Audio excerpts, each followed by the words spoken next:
இன்றைக்கி நம்ம கிச்சன் விளாகரில் ரொம்ப டேஸ்டியான சிக்கன் கிரேவி எப்படி செய்யுதுன்னு பார்க்கலாம். நான் இங்கே 1/4 கிலோ சிக்கன் வாஷ் பண்ணி வச்சுருக்கேன். இது கூட கொஞ்சமாக மஞ்சள் தூள், 1 ஸ்பூன் ரெட் சில்லி பவுடர், தேவையான அளவு உப்பு, 1 ஸ்பூன் இஞ்சி பூண்டு பேஸ்ட், 1 டேபிள் ஸ்பூன் தயிர் சேர்த்து மேரினேட் பண்ணிக்கலாம்.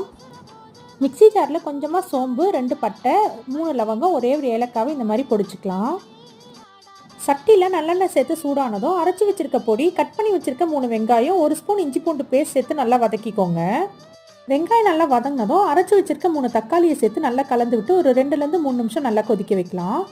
இது கூட 1 spoon red chilli powder, 2 spoon தனியாத்தூள், 1 ஸ்பூன் கரம் மசாலா, தேவையான அளவு தண்ணி ஊற்றி கொதிக்க வைங்க.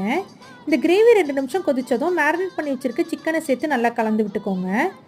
இது ஒரு 10லேருந்து 15 நிமிஷம் நல்லா கொதிக்க வச்சிங்கன்னா சிக்கன் நல்லா வெந்து எண்ணெய் பிரிஞ்சு வரும். இந்த ஸ்டேஜில் 1 ஸ்பூன் மிளகுத்தூள், கை நிறைய கொத்தமல்லி சேர்த்து நல்லா கலந்து விட்டு ஃப்ளேமை சுவிட்ச் ஆஃப் பண்ணிக்கோங்க.